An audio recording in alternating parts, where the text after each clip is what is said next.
the one story that I have seen in the past few years that I was just like, I can't go there. That's just flat Earth stuff. Is the Brigitte Macron, Emmanuel Macron, President of France's wife, was accused first by French journalists and then by my friend Candace Owens, who's one of the nicest people I've ever met, actually. Yeah, she's very incredible. smart. She's incredible. She and everyone's always, Candace Owens a hater. Candace Owens is the opposite of a hater, but she's a very kind person. But anyway, but she comes out and she's like, I will wager my professional credibility on the claim that Macron's wife is actually a man. And I was like, Candace Owens, I love you, but I think this is too crazy. Yeah. And then it turns out she's right. Yeah. What is so? Can you just explain? My mind is blown. Well, my wife has been, by the way, the Candace Owens pieces on this are phenomenal. And so I'll be sitting there, my wife, I'm like, what are you watching? She's like, I'm watching Candace Owens' whole deep dive on this. So let's give credit, I'm giving full credit to Candace Owens on this for really opening this story up from the French journalists who first broke it and then were, I think, like ostracized or basically told not to report it. So that, yeah, I mean, he's a groomer. So, like, I mean, the fact that Emmanuel Macron was a child and this man takes him under his wing and is a groomer, uses the identity of another human being. I mean, I'm definitely shortening the story in all of these ways, but I don't know the full details the way that Candace does for sure. But Brigitte Macron is a man who groomed Emmanuel Macron, and in their, I mean, the amazing thing to me is the French portrait that they have, the presidential portrait or whatever. In the background, you can see like a pedophile book that's painted in on purpose. Like you can't make this stuff up. What? The official like French portrait painting. There's in the background of it, you can see like basically a pedophile book that's been painted in on purpose.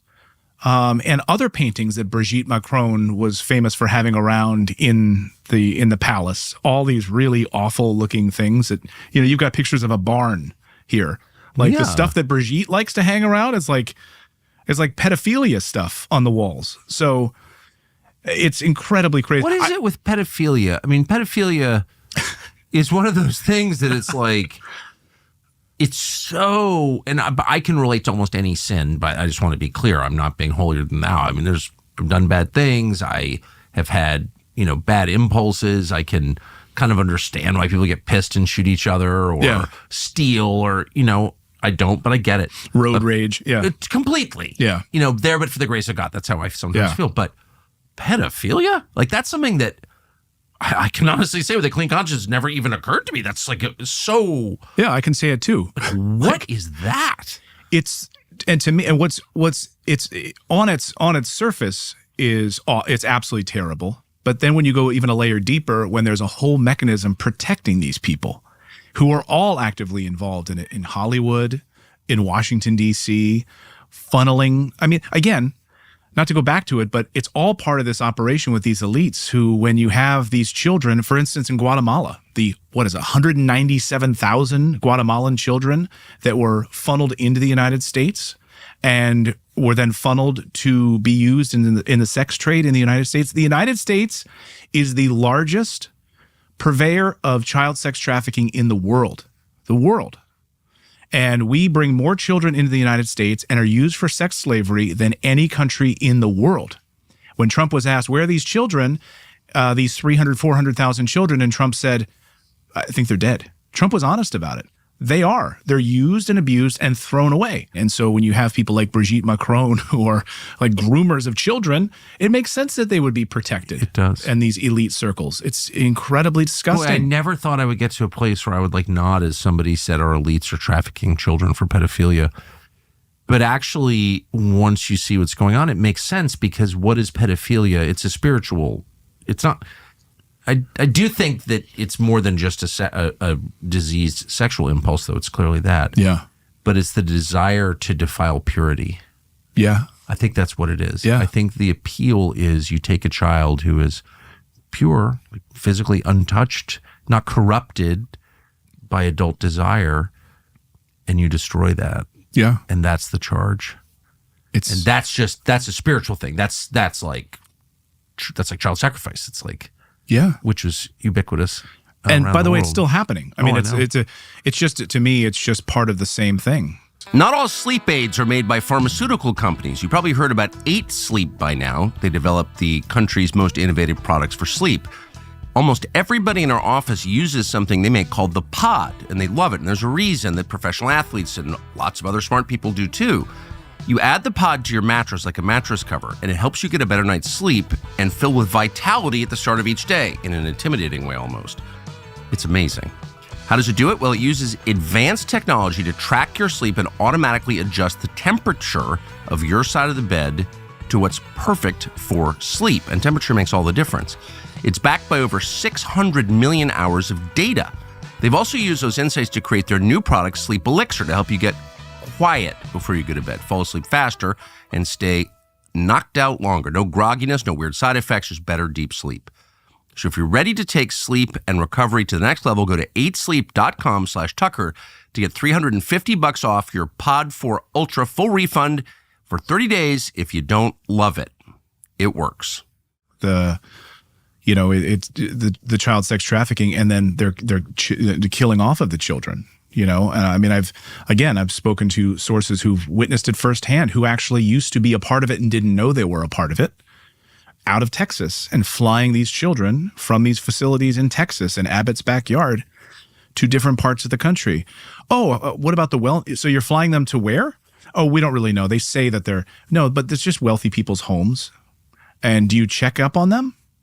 We're supposed to do a wellness check, but we don't really do that. And if we do, it's just like a phone call. And if they don't even answer their phone, that's considered the wellness check on the child. So the NGOs responsible for facilitating the death and sex trafficking of these children across the United States into rich homes in Miami, rich homes in Orlando, rich homes in Tennessee, rich homes in Washington, D.C. Are you the father of it? No relation whatsoever to these children. So when we hear the liberals crying about you're separating children from their families at the border, those aren't the fathers. They bring these children across the border. They've got like a name tag stuck on them. That's not the father. You mean the child that he's holding that's drugged? You mean the coyote that's holding that child? That child is drugged, and you can't even ask the child what's your father's name, because that person was brought all the way up from Guatemala 3 weeks ago and has been drugged the entire time, can't speak and is slurring the words. Like, this is happening in the United States, and the United States is facilitating it. It's without a doubt, it's facilitating it. And these NGOs have been receiving lots of money from USAID and others, and it's been happening right under the nose of the Biden administration and under Alejandro Mayorkas, who facilitated all of it and allowed it to happen. And when was confronted about it, told us that our borders were secure. Really? Okay. Hundreds of thousands of children that's just gone missing in the United States. And I get so frustrated because people compartmentalize this story. Like, they're happy to talk about Doge, right, which is great. They're happy to talk about other things. But I would love to see, like, the president of the United States or J.D. Vance, like, get up during a State of the Union and say, we've uncovered something really dark and we're going to put an end to it. And this is what we've uncovered. We can't even get the Epstein tapes. Yeah. Not just the files, but they're videotapes. And where are they? Right. Terabytes of videos from Epstein's home in New York and his island. Yes, in his ranch in New Mexico. Yeah. So, and I know from talking to FBI agents that, in fact, those, or former FBI, that a lot of that would have been housed on separate servers. So when we heard stories about things being destroyed over the past few weeks, that those servers, which weren't tied to the internet, were individual servers that had terabytes of video data on it. Was that what was being destroyed? Who ordered that? Who ordered the destruction of those hard drives, those servers? Probably the same people who got into the most secure wing of a secure federal detention facility in Manhattan and murdered the guy. Right. As the guards slept. So probably those people. Probably, because anybody who could do that, can't even guess as to who it was, but has a lot of power. Like that's actual power. You can murder someone in his cell in a federal detention facility. Oh, yeah. You have power. Thanks for watching our YouTube channel. We hope you'll subscribe to it. And by the way, you can hit the little bell on there. and get notifications every time we produce a video. We hope you'll do that also.